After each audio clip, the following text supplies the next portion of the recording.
여러분 안녕하십니까? 뉴스라이브 문을 엽니다. 불과 0.1제곱미터 때문에 대출을 못 받는 아파트가 있습니다. 서울 기름 뉴타운의 한 아파트 얘기입니다. 0.1제곱미터를 기부 체납받지 못해 준공 허가를 안 내주는 구청과 난감해하는 조합 측의 줄다리기로 애꿎은 주민들이 재산권 침해를 받고 있습니다. 오늘 뉴스라이브에서 이 문제 자세히 들여다보겠습니다. 11월 12일 뉴스라이브 지금부터 시작합니다.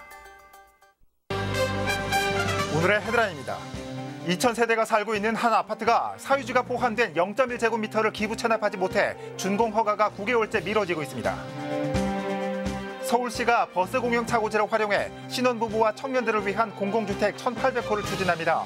버스 차고지는 지하나 건물로 들어갑니다. 마장 축산물 시장에 130명 규모의 주차장이 조성됩니다. 도시재생과 방문객 편의시설도 들어서며 2021년 완공 예정입니다. 송파구 미성크로바 재건축 아파트에 주민과 공무원, 환경단체 활동가로 구성된 성면안전관리 주민감시단이 구성됩니다.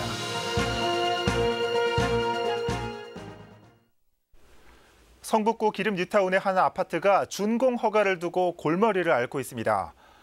0.1제곱미터에 불과한 부지를 두고 조합과 구청의 갈등이 계속되고 있기 때문입니다. 이승준 기자의 보도입니다. 기름 2구역 재개발을 통해 지어진 A아파트. 올해 2월 입주를 시작해 현재 2,000세대가 넘게 거주 중입니다. 하지만 9개월이 지난 지금까지 준공 허가가 나지 않고 있습니다. 보안 사항을 두고 조합과 구청의 갈등이 계속되고 있기 때문입니다. 가장 큰 이유는 도로로 기부 체납해야 하는 0.1제곱미터의 부지입니다. 문제는 해당 부지에 다른 재개발 구역의 사유지 주택이 자리 잡고 있는 것. 구청의 요구를 이행하기 위해선 0.1제곱미터 때문에 건물을 철거해야 하는 상황입니다. 이에 조합은 철거를 하게 될 경우 막대한 보상금이 발생하기 때문에 건물주에게 부지를 인도받는 것으로 합의서를 작성했습니다. 어차피 해당 주택은 타 재개발 구역에 의해 자연스럽게 철거될 예정이며 지금 당장 도로가 깔려야 하는 것도 아니기 때문입니다. 이거 철거할 수 있었으면 벌써 했어요. 저거를 철거를 했다 하는 순간 저 건물을 다시 쳐야 돼요. 지금도 저 사람들이 사람이 좋으니까 지금 합의서를 계속 4번 5번 써준 거죠. 하지만 구청의 입장은 단호했습니다. 해당 부지는 도로로 체납받아야 하기 때문에 건물이 있는 상태에선 받을 수 없다는 겁니다. 중공인가는 일단 조건이 없다고 보셔야 돼요. 중공인가가 나는 순간 끝인 거예요. 조건부 중공인가가 없는 부분이기 때문에 그 부분은 완료를 하고 받아야 되는 거죠. 조합은 반발하고 나섰습니다. 문제가 되는 건물에 0.3제곱미터가 똑같이 걸려있던 교회의 경우 구청이 작년에 준공 허가를 내줬다는 겁니다. 교회는 400평인데 준공을 내주고 0.3을 내주고 우리 조합 부지가 31,000평입니다. 31,000평에 0.1이 이게 중요한 사안이 아니지 않느냐. 구청은 교회의 부지는 사유지이고 당사자끼리 합의했기에 문제가 없다는 입장입니다. 하지만 기름 2구역의 경우 이해관계자의 구청이 포함되어 있어 건물주와의 합의만으로는 문제를 해결할 수 없다는 겁니다. 당사자 간에 협의를 했는데 왜 안 해주자고 하는데 실질적으로 그 땅은 도로 부지입니다. 당사자는 구청이 되는 거죠. 교회 부지 같은 경우는 당사자가 조합, 그 건축물 소유자, 그다음에 교회가 되는 거예요. 당사자가. 그리고 여기 부분은 건축물 소유자, 조합, 구청이 되는 거죠. 당사자가. 불과 0.1제곱미터의 작은 부지에 대해 조합은 융통성 발의를, 구청은 원칙을 주장하고 있는 상황. 결국 길어지는 갈등 속에 애꿎은 주민들만 피해를 보고 있습니다. 딜라이브 서울 경기 케이블 TV 이승준입니다. 네, 상황이 이렇게 되자 참다 못한 아파트 주민들이 거리로 나섰습니다. 조합과 구청 간의 힘겨루기로 피해를 보는 건 결국 자신들이라는 건데 주민들의 목소리 들어보시죠. 계속해서 이승준 기자입니다. 200명이 넘는 주민들이 피켓을 들고 성북구청 앞에 모였습니다. 늦어지는 준공 허가로 인해 주민들의 피해가 커지고 있다며 목소리를 높입니다. 현재 9개월간 준공이 나지 않아서 그로 인해 등기가 떨어지지 않았고 그로 인해서 대출이 막히며 그리고 재산세 관련해서도 상당히 많은 금액을 부과하고 있는 상황입니다. 주민들의 분노는 조합이 아닌 구청으로 향했습니다. 0.1제곱미터에 불과한 부지 때문에 준공 허가를 내주지 않는 것은 상식적으로 이해가 되지 않는다는 겁니다. 이에 구청은 면적이 아주 좁든 넓든 원칙에 따라야 한다고 밝혔지만 주민들은 해당 부지가 당장 도로로 사용되는 것도 아닐 뿐더러 타 구역의 재개발로 인해 자연스럽게 사라질 주택을 다른 방안 제시 없이 무리한 철거만을 요구하는 것은 구청의 탁상 행정이라고 강하게 비판했습니다. 저희 주민들이 문제 제기를 하였을 때 공무원들은 지금 현재 상황이 민원 폭탄을 맞게 되면서 담당자는 장기 휴가를 떠났고 병가를 낸 담당자도 있으며 과장은 현황을 본인은 모른다는 식으로 떠넘기고 있는 상황입니다. 결국 집회 당일 조합과 구청 그리고 입주민 대표가 모여 비공개 논의를 나눴습니다. 주민들이 빠른 준공을 성토하고 있는 만큼 기부 체납 부지와 고사목 등 준공 전 보안 사항에 대해 예치하는 것으로 이견이 모아졌습니다. 한편 주민들은 이번 합의 후에도 준공이 계속 미뤄질 경우 추가 집회를 열 예정이라고 덧붙였습니다. 딜라이브 서울 경기 케이블 TV 이승준입니다. 이용률이 낮은 공공부지에 공공주택을 짓는 서울시의 컴팩트시티 조성 사업. 이미 도로 위 그리고 교통섬과 빗물 펌프장 등을 활용하겠다는 계획을 발표한 바 있죠. 이번엔 버스 차고지를 활용하겠다는 청사진을 제시했습니다. 자세한 내용 전해드립니다. 서울시가 이번에 공공주택단지로 내세운 곳은 장지동과 강일동의 버스 공영 차고지. 평면으로 사용돼 공간 활용률이 좋지 않은 차고지의 특성을 살린 겁니다. 서울시는 11일 새로운 컴팩트시티의 모델로 버스 차고지 2곳에 대해 청년과 신혼부부를 위한 1,800호 규모의 주거타운을 조성하겠다는 청사진을 밝혔습니다. 그래서 이런 차고지를 공원하고 주택으로 바꾸는 이러한 시도를 한번 해보려고 합니다. 이 차고지가 또 다른 이 도로 그다음에 빗물 펌프장에 이은 또 다른 컴팩트시티의 모델이 될 걸로 확신을 합니다. 조성되는 규모는 장지버스 공영 차고지 2만 5천여 제곱미터와 강일 차고지 3만 3,800여 제곱미터 규모. 두 지역 모두 버스 시 종점 부지만 최근 인근에 주택단지가 들어서면서 소음과 매연 등의 민원이 잇따르던 곳입니다. 이에 따라 서울시는 차고지를 지하화하거나 건물로 조성한다는 계획입니다. 대신 상부에는 청년과 신혼부부만을 위한 1,800호의 공공주택과 생활 편의시설이 조성됩니다. 부지의 50%는 휴식과 여가, 체육 활동이 가능한 공원 녹지로 탈바꿈됩니다. 서울시는 이달 중 장지 차고지에 대한 설계안 공모를, 내년 3월에는 강일 차고지 공모를 진행한 뒤 2024년 실제 입주를 목표로 하고 있습니다. 이번에 서울시가 내세운 컴팩트시티 계획은 지난 8월 북부간선도로 상부를 활용하는 안과 방치된 교통섬과 빗물 펌프장을 활용하는 계획에 이은 세 번째로 가장 큰 규모입니다. 딜라이브 서울 경기 케이블 TV 박용입니다. 심각한 주차난으로 인해 불법 주차가 만연한 마장축산물 시장에 130면 규모의 대형 주차장 건립이 확정됐습니다. 주차장에는 마장 도시재생시설과 방문객 편의시설도 함께 조성될 전망입니다. 보도에 조성협 기자입니다. 마장 축산물 시장의 하루 유동 인구는 5,500여 명, 2,000개 이상의 업소가 밀집해 수도권 육류 유통량 중 70% 이상을 처리하고 있습니다. 하지만 심각한 주차난으로 상인과 방문객들의 주차 민원이 발생한 지 십수년째. 평일 낮인데도 시장 주변 도로는 불법 주차가 만연합니다. 주말엔 상황이 더욱 심각해집니다. 주말에 들어오는데 차가 많지 않고 못 들어간다고 차도 많이 해서 더치도 못하잖아 장소가. 줄 서 있어도 들어갈 수가 없고 일 줄 쓸 수가 없잖아요. 성동구가 이 같은 민원에 대처해 130면 규모의 주차장 건립을 확정했습니다. 대상 용지는 현재 30면 규모의 공영주차장으로 사용 중인 마장동 525번지입니다. 구는 이곳에 지상 5층, 연면적 5,700여 제곱미터 규모의 건물형 주차장을 짓습니다.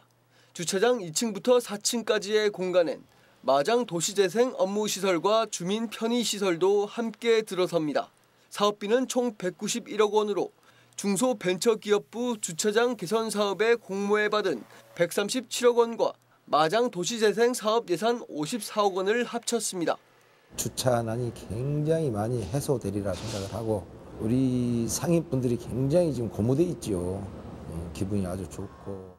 주차장 건립 사업은 올 연말까지 부지 매입 등을 완료하고 내년 실시 설계 후 공사를 시작해 2021년 완공할 예정입니다. 다만 구는 주차장 예정 용지의 지반이 하천이라 설계 과정에서 건물의 형태나 높이 등이 바뀔 수 있다고 전했습니다. 딜라이브 서경기 케이블 TV 조성엽입니다. 성면 철거를 두고 주민 반발이 거셌던 송파구 미성 크로바 재건축 아파트에 성면 안전관리 주민 감시단이 구성됩니다. 송파구는 잠실 4동과 6동, 인근 학교 등에 주민 감시단 구성과 관련된 공문을 발송할 예정입니다. 공문에 따라 주민 감시단은 인접 지역 3개 동 주민과 공무원, 환경단체 활동가 등 모두 50여 명으로 구성됩니다. 주민 감시단은 현장의 보양 상태와 성면 폐기물 관리 전반을 점검하게 됩니다. 해당 사업구역의 성면 해체 공사는 22일 시공사의 성면 해체 시연회를 거쳐 빠르면 11월 마지막 주부터 진행될 것으로 보입니다.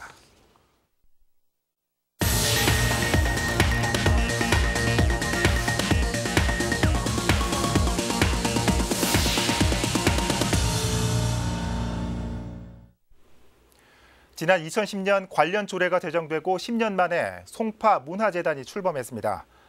재단 측은 주민 삶 속의 문화를 활성화시키겠다는 포부를 밝혔습니다. 보도에 태윤영 기자입니다. 시대와 분야를 아우르는 문화 융복합 도시 구현을 비전으로 송파문화재단이 출범했습니다. 지난 2010년 문화재단 설립 조례가 제정된 뒤 꼭 10년 만 민선 7기 들어 지난 1월부터 설립 추진이 본격화됐습니다. 문화는 도시의 품격이자 경쟁력입니다. 문화재단 출범을 통해서 송파의 문화자원을 전문적이고 효율적으로 활용하고자 합니다. 대표이사에는 공모를 통해 김보성 전 마포문화재단 대표이사가 선임됐습니다. 작곡가 겸 문화예술 관련 겸임 교수를 지낸 문화예술 분야 전문가로 평가받습니다. 김 대표이사는 주민 삶 속의 문화를 활성화시키겠다고 포부를 밝혔습니다. 주민들 스스로가 시간과 노력과 비용을 들여서 내 삶의 일부로 문화예술을 일상화하는 행위를 생활문화라고 하거든요. 그래서 이제 그런 일들이 이제 지역에 많이 벌어지게끔 저희 문화재단이 지원하고 활성화시킬 생각입니다. 재단은 앞으로 지역 문화예술인의 창작 활동을 돕는 플랫폼 역할을 하게 됩니다. 또 구청에서 담당하던 지역 축제와 행사 업무를 주도적으로 이끌고 도서관 등을 이관해 문화 콘텐츠 개발에 나섭니다. 내년도 사업에 대한 어떤 얼개를 이제 예산에 준해서 이제 계획을 세우는 게 가장 중요하고요. 저희는 도서관도 밑으로 들어오고 하기 때문에 도서관을 통해서 생활문화를 어떻게 깔 수 있을지에 대한 구상도 좀 준비하고 있습니다. 구민 중심의 문화예술 향유를 위해 출범한 송파문화재단. 문화예술단체와 기관, 예술인과의 간담회를 시작으로 내년 1월 본격적인 업무에 들어갑니다. 딜라이브 서울 경기 케이블 TV 태윤영입니다. 장애인 차별금지법이 제정된 지 올해로 12년 됐습니다. 하지만 여전히 갈 길은 멀어 보입니다. 용산구에서는 장애인 인권을 다룬 영화제가 열렸습니다. 이재용 기자입니다. 2년 전 포항 지진을 겪은 장애인들의 이야기가 단편 영화로 제작됐습니다. 재난 상황에서 안전을 보장받지 못하는 중증 장애인들을 위한 대책 마련이 절실한 현실을 담았습니다. 지적 장애인을 언니로 둔 동생의 일상과 보안 대체 의사소통, 일명 AAC로 뇌병변 장애인들이 소통하는 방식을 알리는 영화도 있습니다. 장애인 그 형제가 어떤 어려움이 있는지 알게 됐고요. 장애인이 의사소통을 이렇게 할 수가 있구나. 장애인을 이해하게 되고 장애인에게 필요한 게 뭔지 공감하게 되고 그러다 보면 우리 마을이나 세상이 좀 바뀌지 않을까. 올해로 2회째 열린 용산 장애인 인권 영화제입니다. 영화 출연자와 관객 간의 대화 자리도 마련됐습니다. 많이라면 하고 싶을 때가 있잖아요. 그 순간에. 근데 그거를 못할 때는 어떻게 하시는 건지. 정말 전달해야 할 내용 같으면 나중에 폭풍 카톡이나 문자로 실컷 이야기하죠. 지금 구청에서 하고 있지만 이것도 제가 볼 때는 좀 제한이 있다고 보거든요. 제가 자체적으로 영화도 제작을 해보고 또 그거를 상영을 직접 하려고 합니다. 용산구 지역을 찾아가서 영화를 상영하려고 합니다. 불합리한 장애인들의 현실을 알리는 용산 장애인 인권 영화제. 장애인들이 체감하는 인권차별을 개선하기 위해선 좀 더 많은 관심과 이해가 필요해 보입니다. 딜라이브 서울경기 케이블 TV 이재용입니다. 어느덧 김장철이 성큼 다가왔습니다. 강동구에서는 소외된 이웃들을 돕기 위한 김장 행사가 열렸습니다. 박영찬 기자의 보도입니다. 앞치마를 둘러맨 어머니들이 김치 속을 버무리는데 여념이 없습니다. 절인 배추는 어머니들의 정성스러운 손길을 거쳐 먹음직스러운 김치가 됩니다.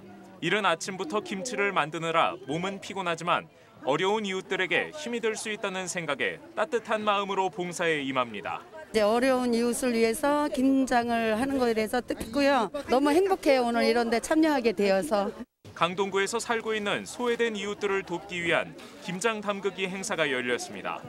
강동구 여성단체 협의회와 새마을 분여회를 비롯해 적십자회 등 지역 봉사단체와 민간기관 10여 곳이 힘을 모았습니다. 이날 행사에선 강동구 내 17개 동에서 자원한 봉사자 250여 명이 힘을 모은 가운데 독거노인과 소외계층에게 전달할 김치 2,500포기를 만들었습니다. 우리 강동구의 여성 리더들과 함께하는 행사로 만들었습니다. 각 동의 소외된 계층 어르신들한테 나눠드릴 예정입니다. 한편 이날 행사에서 만든 김장김치는 강동구청에서 선별한 소외계층과 독거노인 등 350가구에 전달됐습니다. 딜라이브 서울경기 케이블TV 박영찬입니다. 한때 불패 상권으로 불리던 이대합 상권이 예전 같지 않습니다. 서대문구가 상권을 살리기 위해 축제도 열고 차 없는 거리도 검토하고 있지만 상인들은 그보다 중요한 게 있다고 말합니다. 이혜진 기자가 보도합니다.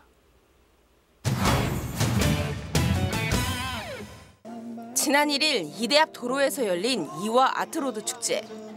지역 상권을 살리기 위해 마련된 이번 축제엔 상인들과 대학생들 그리고 인근 주민들까지 함께 즐길 수 있는 다양한 프로그램이 마련됐습니다.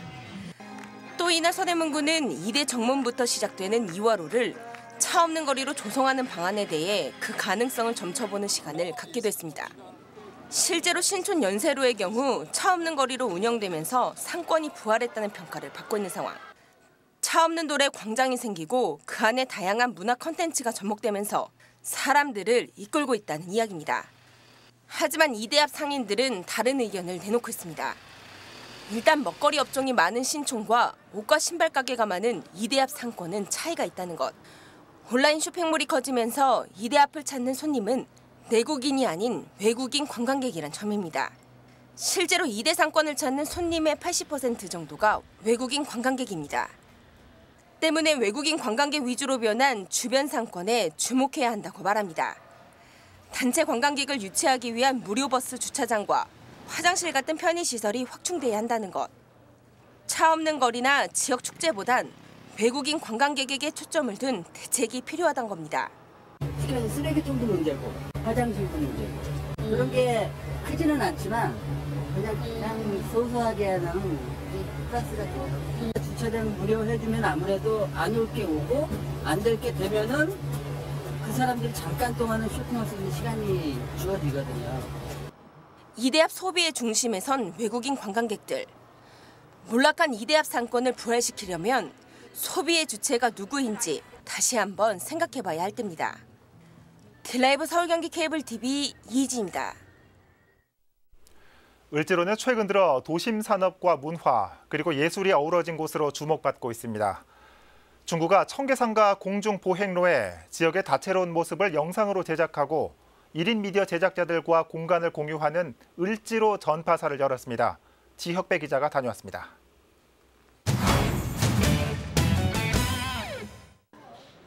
공중보행로 한켠 을지로채로 쓰여진 간판에 불이 들어왔습니다. 중구를 구석구석 찾아다니며 직접 출연하고 촬영한 영상을 편집해 자막을 입히는 작업이 한창입니다. 인터넷 동영상 매체의 대세로 자리매김한 유튜브에 올릴 영상을 제작하는 겁니다. 우선 을지로의 그 문화적인 거, 그다음에 역사적인 거, 그리고 산업적인 거 이런 것들이 그 시대 배경을 시대 순서로 해서 쭉 다 이제 옛날 산업 또 현재 산업 이런 게 다 공존을 하고 있어서 소재를 찾을 때 그 저희 유튜브에 방문해서 뭔가 보시는 분들이 이거 보시고 조금 이제 도움되고 좀 더 성장할 수 있게끔. 원래 화단이 있던 곳을 다시 꾸며 유튜브 영상 제작 스튜디오로 탄생한 을지로 전파사. 일반 방송국 같이 큰 규모가 필요 없기 때문에 곳곳을 아기자기하게 꾸몄습니다. 전통 도심 산업인 섬유, 패션을 이야기하거나 제품 소개, 강의까지 카메라가 비추는 모든 곳이 곧 스튜디오가 됩니다. 실시간 생방송 장비도 갖췄습니다. 1인 미디어 제작자, 지역 문화예술인과 공간을 공유하거나 모든 문을 열어 작은 공연장으로 활용할 예정입니다. 내국인을 대상으로 한 도심 산업을 알리는 채널이고요. 다른 하나는 외국인들이 경험하는 한국의 첫 도시가 중구라고 생각을 하고요. 그래서 그들한테 중구에 관한 소식을 외국어로 그들의 언어로 전달하기 위한 또 다른 채널을 준비하고 있습니다. 중구 생태 문학의 허브로 한 축을 담당하게 될 을지로 전파사는 일주일에 2-3편의 영상을 통해 국내외 구독자들에게 중구의 매력을 알려나갈 계획입니다. 빌라이브 서울 경기 케이블 TV 지역부입니다. 서울시가 오늘 19일 위례 광역교통망 관련 주민 간담회를 추진합니다.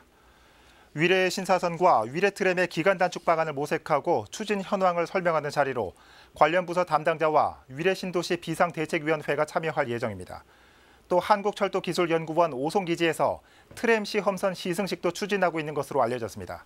이번 간담회는 지난 5월 주민설명회에서 추진된 주민소통협의회 구성과 관련된 활동으로 앞으로도 정기적으로 진행될 예정입니다.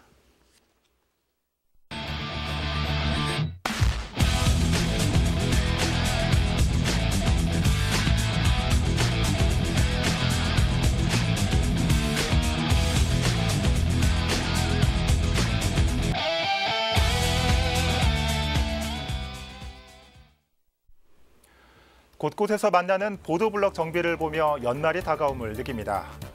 울퉁불퉁 오래된 보도블럭 개선은 환영하지만 매년 같은 시기 동시다발적인 공사는 오히려 보행권을 침해하고 눈살을 찌푸리게 합니다. 서울시가 오늘 건축 현장 감독을 강화하겠다라고 밝혔는데 작은 공사부터 시민의 불편을 먼저 헤아리는 세심함이 필요하겠죠. 뉴스라이브 마칩니다. 시청해 주셔서 고맙습니다.